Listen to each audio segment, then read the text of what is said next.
Esse vídeo é resultado a partir dos cortes ocorridos na minha live de todas as quarta-feiras na rede vizinha, o TikTok. Foi intitulado até como um quadro chamado Papo e Anarquismo. No vídeo de hoje, a gente vai trabalhar um tema um pouco mais sério e bem recente, uma pauta quente, sobre as questões de racismo exercidas perante o Estado e principalmente o Estado brasileiro através da polícia.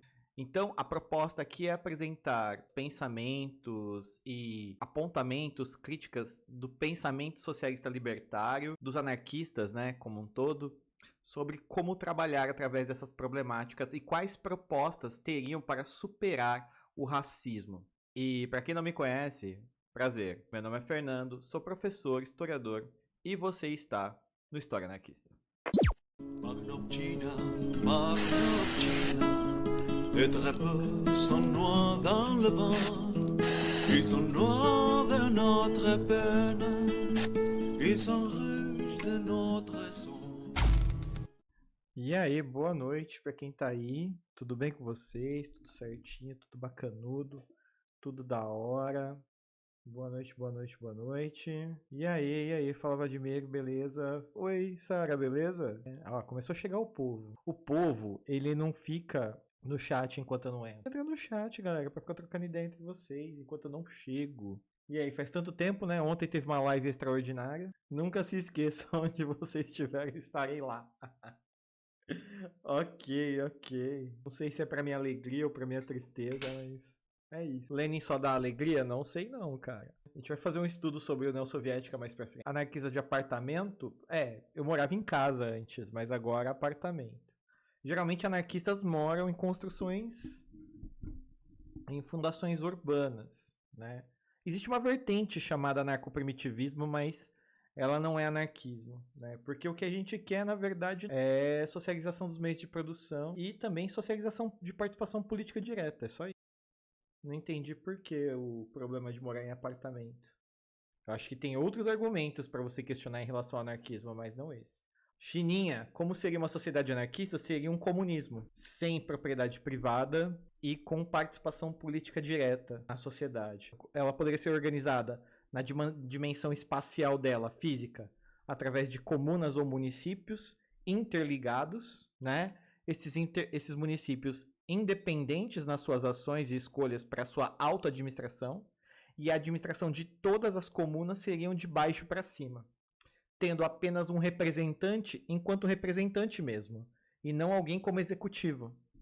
E é essa alienação política que o anarquismo tanto bate, tanto em socialistas marxistas, conservadores e também em liberais, dessa manutenção do Estado. Estou falando sobre o que ainda não estamos falando sobre o tema. Gente, vamos parar para conversar. A maioria das leis que nós temos, elas têm 3 objetivos. Quem chuta? Por que nós temos lei e sistema judiciário? Qual que é a orientação do nosso sistema jurídico? Da nossa orientação da base do direito nosso. Ela serve para quê? Legitimar o uso da violência, tudo bem. Mas essa violência tem um objetivo. Que objetivo é esse? Manter o quê? Proteger a propriedade. Ou legitimar a propriedade. Então você pode categorizar em 3 instâncias aí, em 3 blocos, como você quer definir. Você tem as leis para a legitimação da propriedade, você tem as leis para a legitimação e a defesa individual, e você tem as leis para a manutenção do Estado. Todas elas caem na essência da propriedade privada e caem numa moral onde o nosso direito ele é embasado no direito romano. Romano não no sentido do romano clássico, mas do romano cristão. Então, o nosso sentimento e a nossa moralidade enquanto direito é de vendetta. O que quer dizer vendetta? De vingança. A gente não ressarce a sociedade ou os indivíduos envolvidos nessa adversidade social. A gente se vinga, sacaram? Né? Porque o que acontece? O Estado é a legitimação do capital. Porque o capital é a propriedade dos meios de produção, é a posse dos meios de produção. Todas as leis que vêm tentar organizar a sociedade vêm por causa das contradições geradas pela... É claro que não é só o capitalismo, né? Porque não temos esse determinismo econômico. A gente não tem um olhar só para a economia que, é por causa disso. Não, somos estruturados em outras instâncias de dominação também. que vão inculcando na nossa cabeça aceitando determinadas condições. Então, por isso que não existe anarcocapitalismo? Exato. Um desses motivos é esse, Gabriel. Mas, como somos anarquistas e entendemos que, né, a esfera política, a esfera cultural ou moral e a esfera econômica, elas são interdependentes, né? Por isso que a gente entende que a moral estabelece o que é legal. E o que é legal são engendramentos, são confecções de regras e leis feitas por um Estado, por um aparato burocrático, que justificam a posse dos meios de produção. Então, entende como está tudo interligado? Boa noite, Diógenes, o horrível. E é por isso que a gente não pode falar que, por exemplo, racismo é estrutural. Racismo, eu não sei, eu não estou aqui para devanear em relação a aparatos sociais, né, de entendimento da sociedade. Mas o que eu quero dizer é que não é só uma determinação econômica que, por exemplo, define racismo. Existem outras coisas que vão atravessar a sociedade, que vão inculcar na sociedade e criar esse hábito, essa cultura e esse modo de agir, né, de se conduzir enquanto sociedade, segregacionista etnicamente falando. Vocês viram o caso? Eu tô bom de gancho, né? Então é o seguinte, vocês viram o caso? Esse é o tema que a gente vai tratar hoje. Recentemente, nós tivemos um caso agora no Carnaval, que não sei se vocês lembram, que foi mais ou menos isto daqui, ó. Vai junto. Fala aí, eu posso. Fala pra você pegar perto agora. Eu dei uma facada ali. Vamos lá, vou voltar. No Rio Grande do Sul teve um evento que está sob investigação, eu não sei como desenrolou, precisava buscar e verificar isso aí. Um homem negro, né, que chamou a polícia porque foi ameaçado, tomou uma facada, teve uma ameaça de facada e foi preso. Então, se liga nisso aqui, ó. Vai junto. Fala aí, eu posso. Fala pra você pegar perto agora. Eu dei uma facada ali no pescoço dele. Essa senhora tentou depois de novo.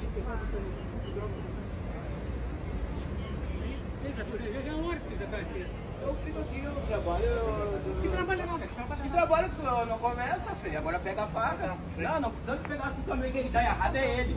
Quem tá errado é ele. Dá uma segurada, então. Dá uma segurada. Não, o senhor escosta pra mim, mão na cabeça. Escosta pra mim, mão na cabeça. Escosta pra mim, mão na cabeça. Nossa, por favor. Tentaram matar ele! Eu não acredito nisso aí, meu. Cara, a população tá falando, né? Tem testemunha ocular. Falaram, tentaram matar ele. E a polícia simplesmente ignora isso. Absurdo! Racismo puro isso aí, hein? Isso é racismo puro!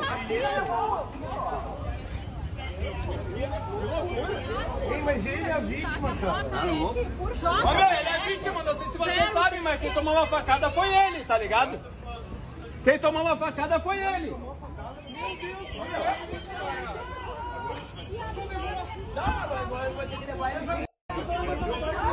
E quem tentou assassinar ele não vai junto? O senhor não vai? O senhor que deu uma facada nele, mano. Que isso?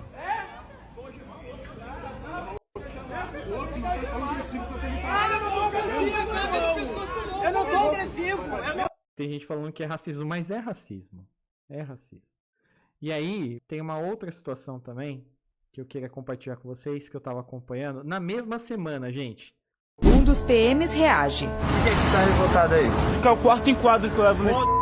Tem cara de ladrão, tu vai ser enquadrado 10 vezes. Você tá escutando? O vídeo postado nas redes sociais mostra o rapaz de bicicleta e a aproximação dos policiais militares. Eu sabia que ia levar mais um enquadro, eu sabia. Um dos PMs reage. Quem que tá revoltado aí? Fica é o quarto enquadro que eu levo nesse...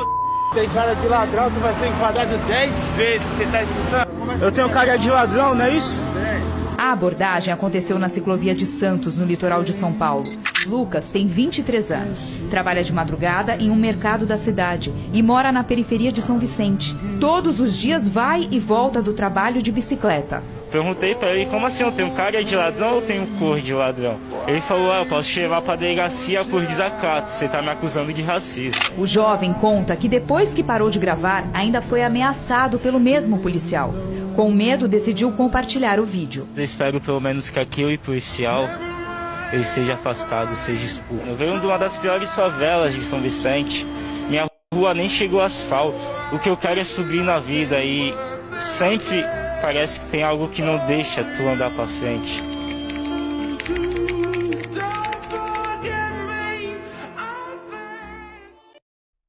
Lembrando, galera, que foi, se eu não me engano, em Santos, né? Que teve a Operação Escudo, que deu o salve geral e massacrou a favela inteira por causa de um policial que foi morto em conflito. Mas aí a favela toda sofreu, né? Uma população inteira de um bairro sofreu por causa desse evento.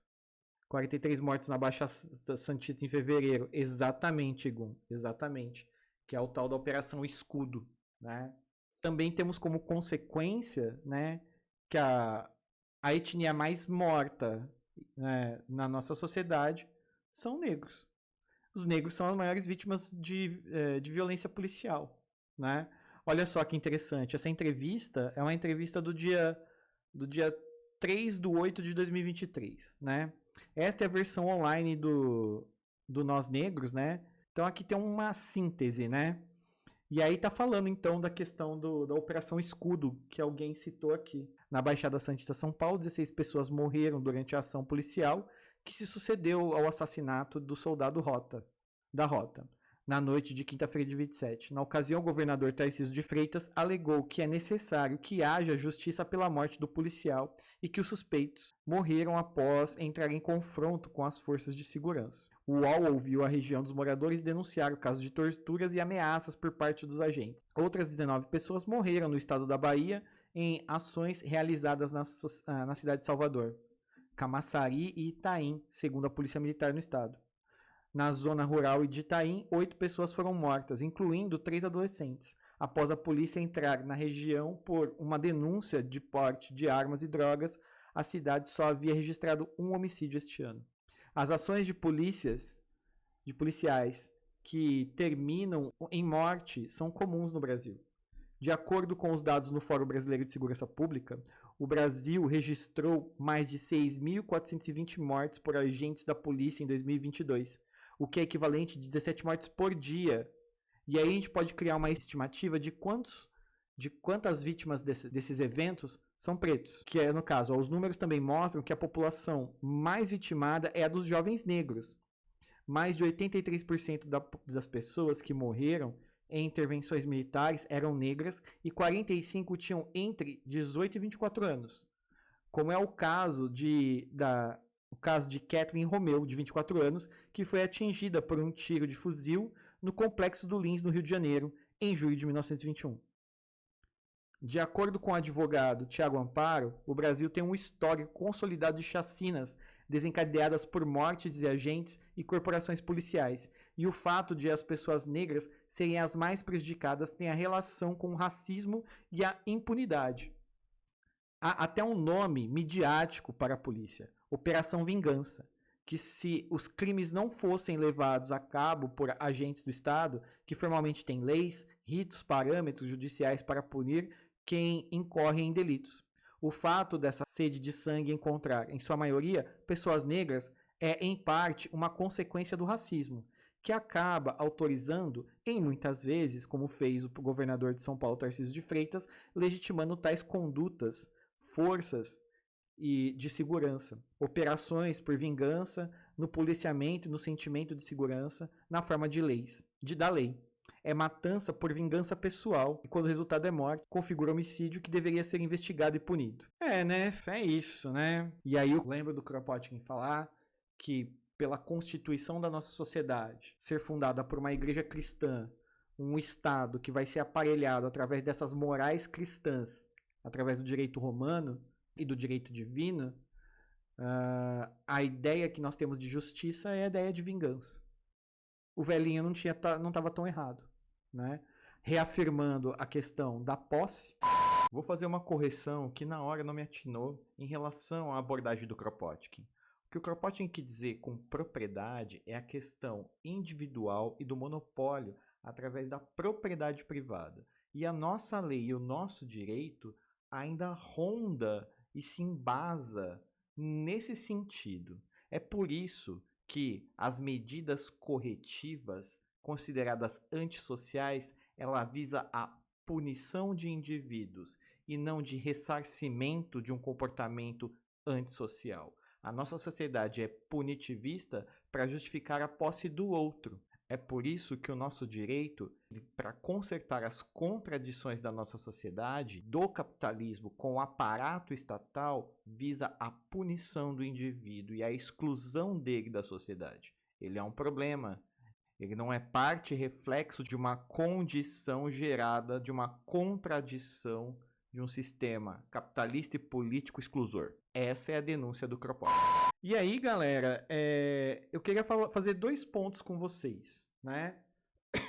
Eu queria mostrar para vocês que não é só o fator econômico sim, né? Então a questão da onde nós encontramos socioeconomicamente, que é a classe trabalhadora, ela comete esse tipo de situação, mas outras instâncias da nossa sociedade que oprime o trabalhador como um todo tem algumas especificidades, né? E principalmente com a comunidade preta, principalmente nos aspectos morais, religiosos, que vão ser estabelecidos através de uma política, né? A gente não pode esquecer que a gente vem de um país que passou por um processo de colonização onde a massa, onde a base trabalhadora que fomentou essa colônia foi vinda de uma diáspora étnica, né? Milhares de, eu não lembro a quantidade exata no momento, mas milhares foi a maior diáspora obrigatória, né? Foi o maior sequestro feito na história. E essa diáspora, ela foi justificada não só por uma questão econômica, mas por uma questão religiosa, né? O Papa criou uma encíclica, né, justificando a escravidão. Padre Vieira tinha tratados justificando porque o escravo era escravo. E essas morais religiosas, por se tratar de uma sociedade ainda dentro de uma monarquia, né, essas morais religiosas não atravessavam o rito legal, as leis estabelecidas dentro do que era um governo naquela época e o Estado daquela época, né? Então, olhar para os camaradas, né, afrodescendentes, olhar para as resistências e representantes pretas e dizer que nós estamos em paridades com eles, que nós somos trabalhadores, porque nós somos trabalhadores, principalmente pensando enquanto libertários, é equivocado. Para não dizer, né, omisso da nossa parte de reconhecer que dentro da nossa classe existe opressão, né, e principalmente da onde você vem e quem você é, né? E aí eu queria trazer então um pouco a fala de um anarquista, né? Eu não sei se vocês, para pensar um pouco sobre isso. Existe, então, não sei se vocês conhecem, mas existe esse anarquista que é um ex-Pantera Negra, né, que é o Lourenço Comboa Erving, e ele vai falar, e ele tem uma militância muito ativa em relação ao abolicionismo penal nos Estados Unidos, principalmente nos Estados Unidos, que a questão da 18ª emenda na legislação estadunidense fez com que colaborasse e triplicasse o número de presidiários, e isso incrementado por uma constituição que privilegia as penitenciárias privadas. Então você cria um novo sistema de escravidão.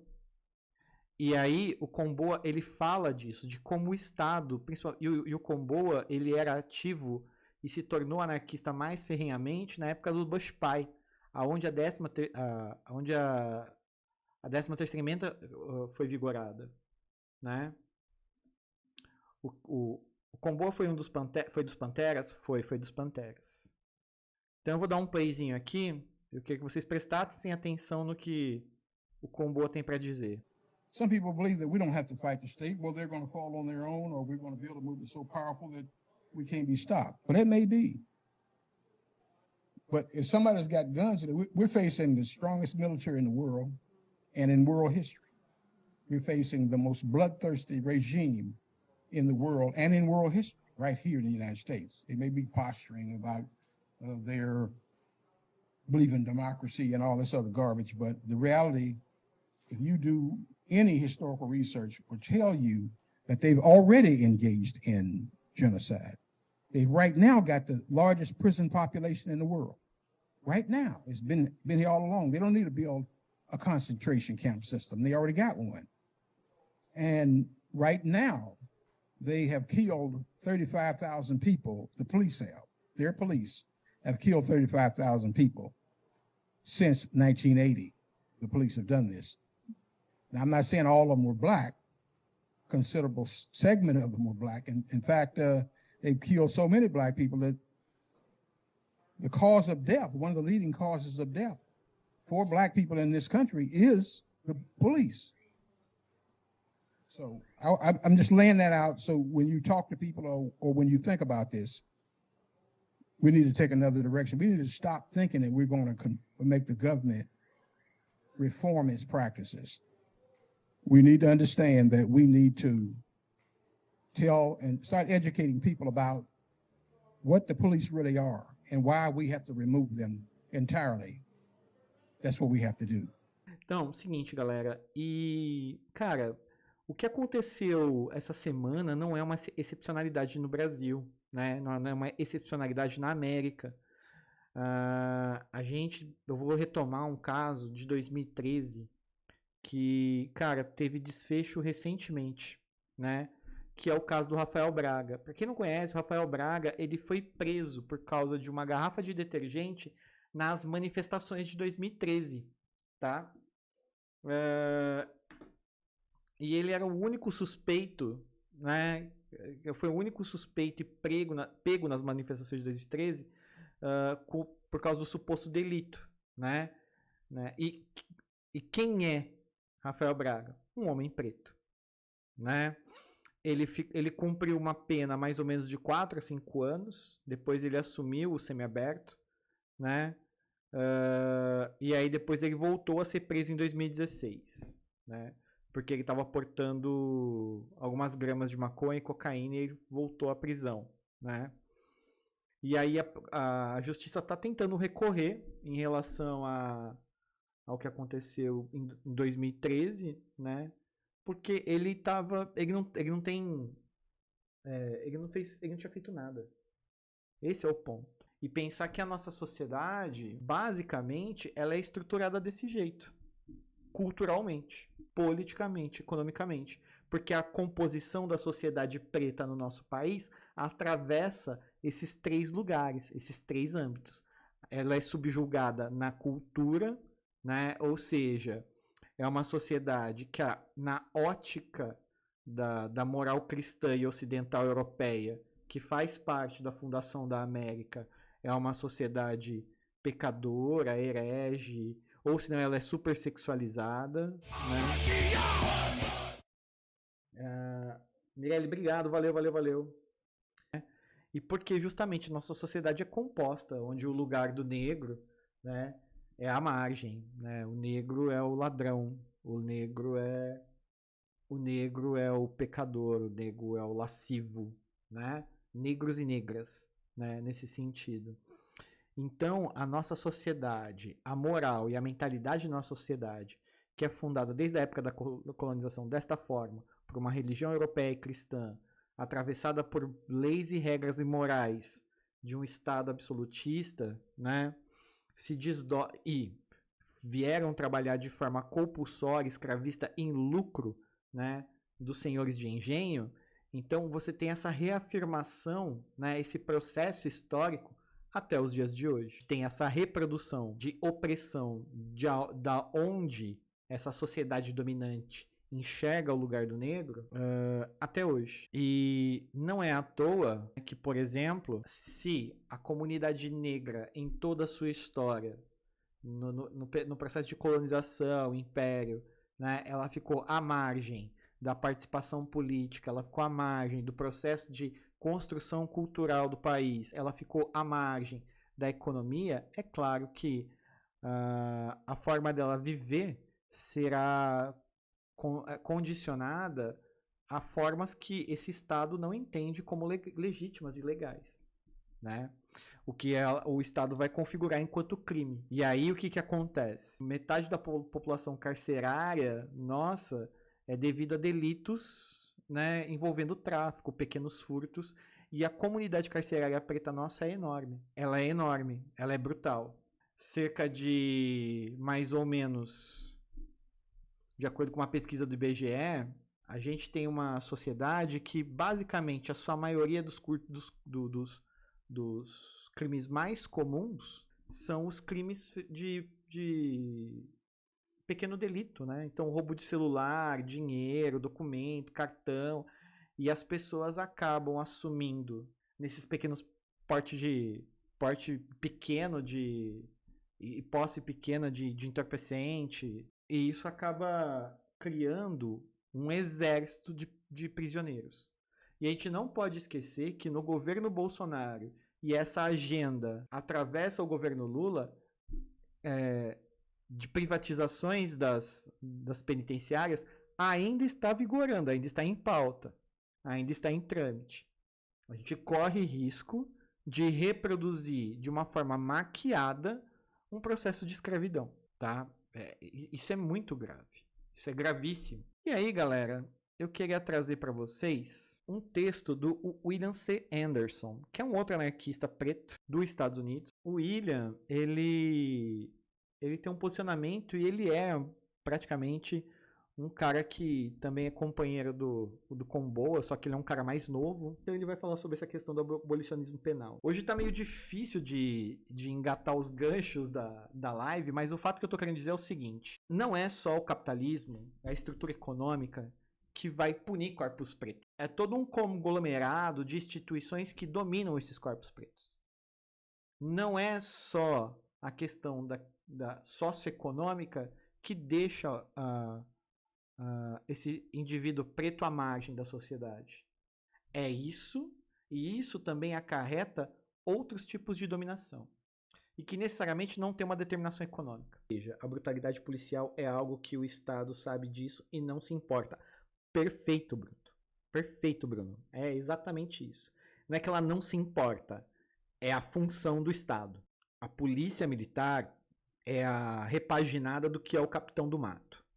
Aliás, a polícia militar no Império, né, a sua primeira polícia imperial, ela surge nesse sentido, para capturar fugitivos escravizados. O rap denuncia isso há anos, mano.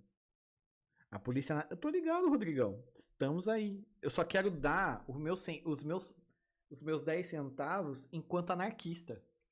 Entendeu? Mostrar as possibilidades e as críticas de uma sociedade que isso não ocorra. Para a gente viver uma sociedade antirracista, a gente precisa acabar com um sistema que reproduz o racismo. Qual é o sistema? Esse capitalismo e esse Estado burguês. Porque é esse capitalismo e esse Estado burguês que produz uma moral onde justifica essa racialização e essa marginalização das pessoas e dos corpos pretos. Você apoia o comunismo? Anarquistas são comunistas, ô Adão. A gente só não concorda com o aparato do Estado nesse processo revolucionário. Porque o Estado é responsável por condições, por exemplo, de racialização. Mas vocês são contra ditaduras? Pô, o socialismo tem ditador branco no poder, quer isso? Não entendi. Somos contra ditaduras. Somos contra ditaduras. Você tá chamando o socialismo as teorias marxistas. Então, Adão, o que você está chamando de socialismo é uma forma de pensar o socialismo a qual aconteceu na União Soviética, na China e em Cuba, na Coreia Popular, né, na Coreia do Norte. E anarquistas são socialistas e comunistas, mas não são dessa vertente. Porque socialismo e comunismo não é propriedade desse estilo, dessa forma de se praticar a política e essa ideologia. Entende? Igual a fim do Estado e fim do capitalismo também. Eu não concordo com o que aconteceu na União Soviética. Eu não concordo com o que aconteceu na China. Eu não concordo com o que aconteceu na Coreia. Eu não concordo com a Coreia Popular. A Coreia Popular, para mim, hoje se aproxima muito do comportamento fascista, né? Com a ideologia Juche, que eles chamam de Juche. Cuba também não escapa. Então, o texto é o seguinte: as mortes pela polícia são execuções públicas. Tá? Uma vez sendo anarquista, uma vez sendo libertário, para a gente viver essa sociedade deste monopólio comum, para a gente viver essa sociedade libertária, esse socialismo, esse comunismo libertário, é urgente que não só o capitalismo, né, e a socialização dos meios e dos bens de produção sejam executados. Não só a abolição do Estado seja debatida e como ser feita, mas é entender que dentro desse Estado existe uma perversidade que é o aparato jurídico que nós carregamos por questões que a gente já conversou logo no comecinho. As mortes pela polícia são execuções públicas. A abolição da polícia requer o reconhecimento das mortes pela polícia como uma ferramenta fascista e a quebra dos ciclos de medo e complacência. À medida que as taxas de homicídio aumentam nas cidades dos Estados Unidos, assim como acontece no Brasil, também aumenta a maré de medo. Todos os políticos, quanto os juízes, continuam a navegar nessa maré que leva à porta da Câmara da Execução. Mumia Abu Jamal. Quando a polícia de Memphis, Tennessee, espancou Tyre Nichols até a morte, ele, assim como George Floyd, chamou por sua mãe. E quando a polícia de Los Angeles estava matando Keenan Anderson, ele disse: eles estão tentando fazer como fizeram com o George Floyd. Eles dispararam um taser contra Anderson pelo menos 6 vezes e pouco depois de torturá-lo até a morte, começaram a divulgar a sua versão dos fatos. Assim como Floyd, ele implorou por sua vida antes que as autoridades acabassem com ela, e ele também foi culpado pela sua própria morte. No Tennessee, a polícia e a mídia divulgaram as imagens da câmara corporal do assassinato de Nichols como se fosse um filme de estreia. Houve um acúmulo de suspense, comentários dos primeiros espectadores e até mesmo uma data de lançamento antecipada. Tudo isso mostra que não escapamos do ritual de execução pública. A maneira como esses assassinatos ocorreram tão publicamente são puxados para um vórtice de reação, análise e consumo. Diz menos sobre as vítimas e mais sobre a cultura da penalização da morte. O Tennessee tem um grande histórico. Sim, né, cara? Porque é um estado sulista e é um estado que compôs, desde a formação dos Estados Unidos, desde a época das 13 colônias, né, a escravidão como meio de enriquecimento dos grandes latifundiários de algodão, né? Então, e também isso foi pauta na Guerra de Secessão. Não que a Guerra de Secessão ela resolveu o problema do racismo, pelo contrário, né? Mas a gente percebe que todo o histórico dos Estados Unidos gira em torno, né, dessa opressão de corpos pretos.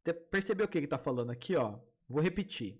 A maneira como esses assassinatos ocorrem tão publicamente e são puxados para um vórtice de reação, análise e consumo diz menos sobre as vítimas e mais sobre a cultura da penalização de morte. E eu estou percebendo onde ele quer puxar, e isso me remete, por exemplo, a estudos que eu faço, não só de anarquistas, mas do Foucault, por exemplo, né? Da espetacularização da morte, que por muito tempo ela foi um recurso nessa penalização, né? Então, o condenado, né, ele passeava em praça pública, era achincalhado, levava saraivadas de frutas, hortaliças podres, né? Bem bem estilo medieval mesmo. Isso foi praticado por muito tempo, por vários séculos. Isso foi se mudar no século XIX, há 2 séculos atrás, 200 anos atrás. Não é tão longe assim, né? Mas é engraçado que a gente arrumou uma forma, esse hábito dentro do Estado burguês, ele se colocou, essa espetacularização das mortes, dos julgamentos, das punições, em outros quesitos. Por exemplo, o jornalismo a mídia é uma forma dessa espetacularização. Da gente ficar preocupado muito mais com os ruídos do que a mídia está noticiando, né? Essa penalização da morte, de apontar o dedo. Por exemplo, pega o Cidade Alerta do Datena, o Brasil Urgente, na verdade, né? Pega esses estilos de jornais. A gente só mudou a roupagem. Mas por quê? Repito, porque o aparato do Estado, a moral cristã a qual nós temos, sem crítica, né? E esse capitalismo, eles são entrelaçados e formam o corpo da nossa sociedade em sua essência, na raiz, até hoje. E é disso que o William tá falando, né? Uma das coisas mais impressionantes sobre essas mortes é como elas fazem referência umas às outras. O fato de Anderson mencionar Floyd durante os seus últimos momentos na Terra deveria tornar evidente algo notório sobre a frequência das execuções extrajudiciais. A regularidade do terror policial é muito comum, e os policiais têm o poder de encarnar o juiz, o júri e a prisão. Como eles podem decidir... Opa, muito obrigado pelo follow. Muito obrigado, Ivana. Valeu demais. Considere me seguir nas demais plataformas também. Ô, Adão, muito obrigado, valeu. Também considere me seguir nas demais plataformas. Estamos aqui na Twitch, no Instagram e no YouTube. Confesso pra vocês que eu sou mais ativo no Instagram e no YouTube, tirando o TikTok, que tem conteúdos diferenciados do que eu produzo aqui, tá? E lembrando, pessoal, pra quem não me conhece, prazer, meu nome é Fernando, professor, historiador. Esse projeto se chama História Anarquista. É uma ideia de falar um pouco sobre a teoria e sobre a história do anarquismo de uma maneira relevante, né? E quem quiser apoiar o História Anarquista, tem o endereço aqui, ó, aqui no cantinho, tá vendo, ó? Né? Qualquer quantia, qualquer momento. E eu estou estudando uma possibilidade de membros também do História Anarquista, tá? Mas vamos lá então, partiu? Bora lá? Vamos lá. Uma das coisas mais impressionantes sobre essas mortes, como eu estava falando, né, é que uma faz referência à outra, né? E que aí o policial faz o papel de juiz, júri e prisão. Como eles podem decidir se vivemos ou morremos, eles estão, na verdade, realizando uma expansão endêmica da pena capital formalizada.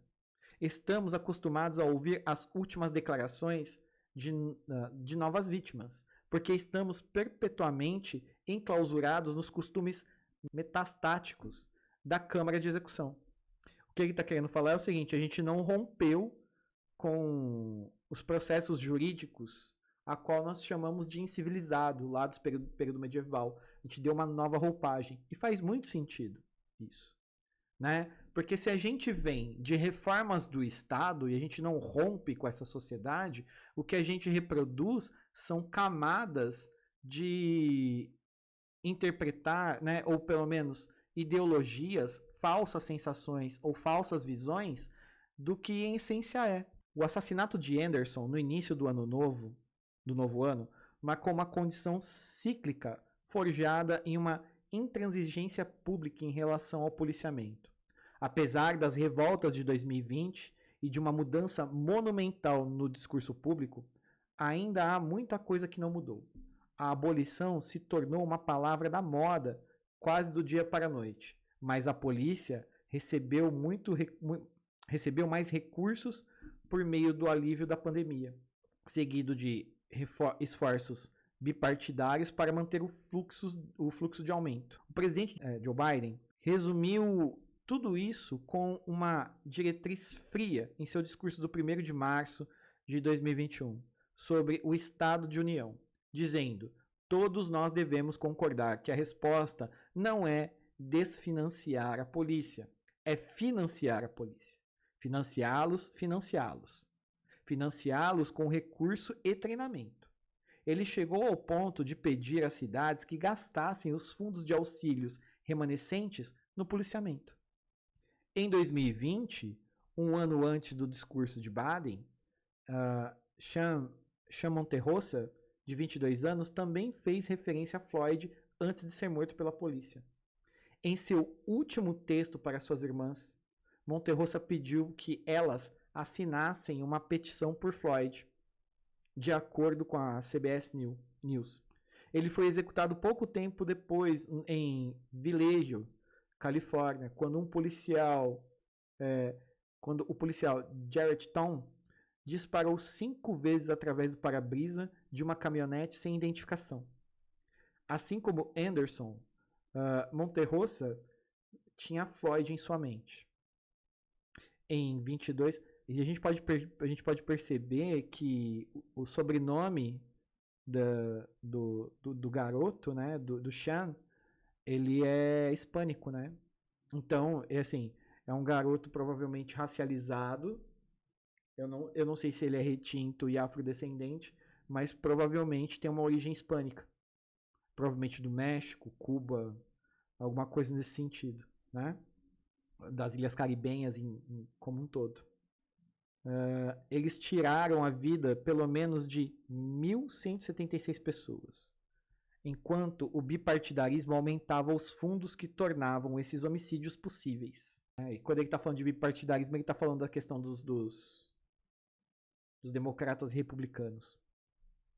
Este país é, sem dúvida, um estado policial. Portanto, a incorporação autoritária, o sistema jurídico criminal, pelo menos policiais, traz consequências como a imunidade qualificada, que protege a polícia de qualquer migalha de responsabilidade. A nossa também. Tá? Depois a gente pode fazer uma investigação. No entanto, ao ver a regularidade da execução pública, também vemos a extensão social da lógica carcerária. Como eu já escrevi anteriormente, o que acontece na prisão não permanecerá na prisão. Essas instalações que os policiais carregam consigo são terreno fértil para o fascismo. Não se trata apenas do fato de que eles podem detê-lo a qualquer momento, mas de que eles são a forma personificada da própria prisão. O aumento psicológico do estado policial aparece como violência fascista, aceita e normalizada como aplicação da lei. Muitas vezes, não percebemos isso até que seja tarde demais, porque as consequências fascistas já foram racionalizadas e aceitas como parte obrigatória da vida social. Podem ser assassinatos públicos, agressão sexual pública, tortura, negligência médica, roubo policial, confisco de bens civis e muito mais. A polícia é o veículo que faz com que o fascismo pareça lógico e apropriado. Além disso, é por meio dela que se argumenta que o fascismo não é nada além de fascismo. Ele passa a ser definido como segurança pública. É importante não se acostumar com a expansão da Câmara de Execução, que o ano está apenas começando e já sabemos de nomes como Manuel Tortuguita Teran, Tyree Williams, Cheltap Mairar. Devemos sempre enfatizar que eles foram executados. Debates intermináveis sobre violências versus não violência são impraticáveis porque os termos já foram definidos. O Estado nos envolve violentamente, quer o provoquemos ou não. Esse é o padrão da ordem social sob o reinado do capitalismo, dos bilionários da classe dominante e das corporações. A relação com a violência é unilateral, porque o Estado mantém o monopólio da violência, levando questões de defesa social coletiva, contra a violência e abolição. Perfeito. Por quê? Porque existe uma parada chamada capital, que é embasada legalmente através da propriedade. Várias coisas que fogem da organização, das contradições dessa sociedade, que são chamadas crimes, é porque existe a falta da propriedade. Ou, melhor dizendo, o que é propriedade para um é a falta do outro, da sobrevivência. Está evidente que não há proteção garantidas contra o Estado opressor, mas que como escolheremos proteger uns aos outros? Certamente é preciso fazer mais do que marchas e reações. Se não conseguimos nos antecipar aos problemas que enfrentamos e superar a opressão, ficaremos presos nesse ciclo interminável. Podemos pensar fora do passado e olhar para o futuro para liderar as novas estratégias, novas organizações e nova teoria? Ou ficaremos presos à retórica e às tradições de revoluções passadas, de certamente nos educam, mas não lutam e batalham as batalhas de hoje. Mas não lutam as batalhas de hoje?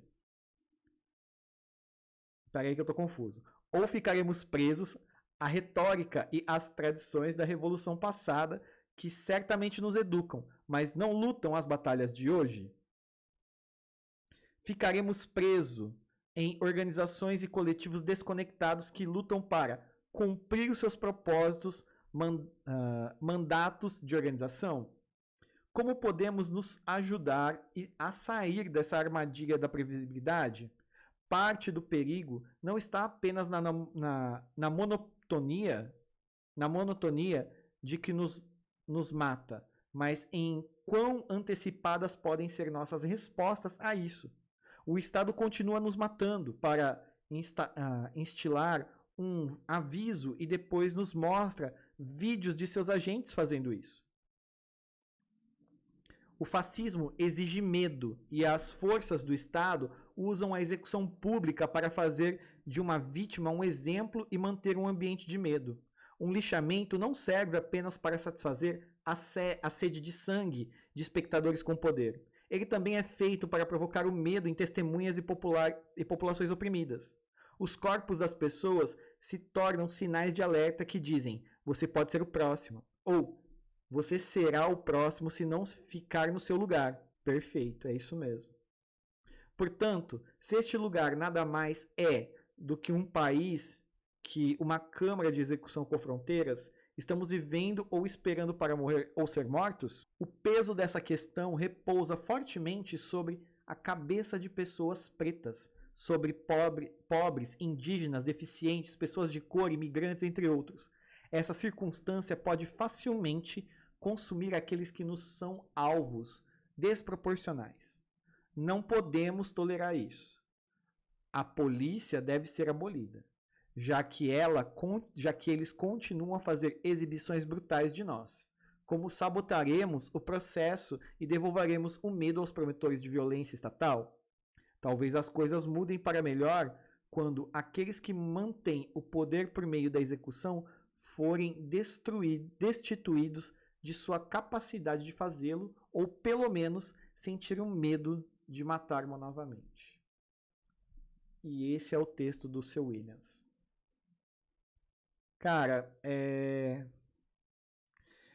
esse texto do Escurecendo Anarquismo, que é este cara aqui, ó.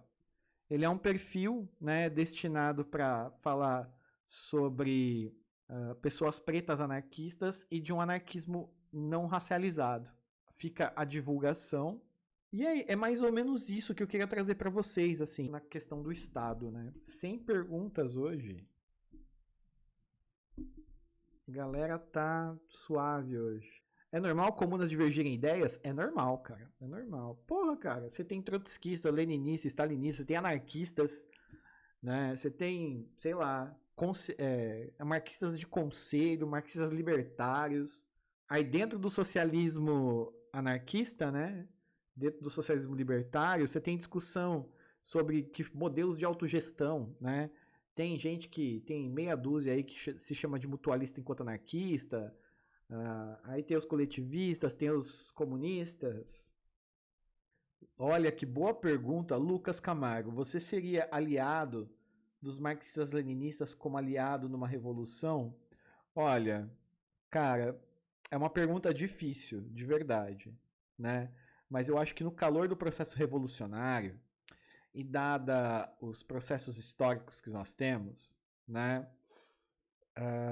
Eu acho que dentro da construção da que a gente está fazendo de propaganda, radicalizando pessoas e indo para atos e tal, a gente tá lado a lado, sempre. A gente, sabe, eu trombo o marxista-leninista, né?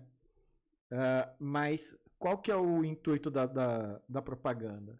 É que as pessoas se conscientizem cada vez mais de outras possibilidades de execução do socialismo. né? Para que se tenha força social suficiente, né? Para que se tenha força social suficiente para o ato revolucionário, no momento revolucionário, a gente saiba o que fazer sem necessitar do Estado. Eu acho que os tempos são outros e tudo mais, mas não. A gente tem uma... Para construir, para radicalizar pessoas, eu acho que a gente tem que trabalhar junto, articulado. E acontece isso, acaba acontecendo isso. No processo revolucionário... E assim, é por isso que a propaganda ela tem que ser acirrada. Manja. Na parte... Ó, olha que interessante, né?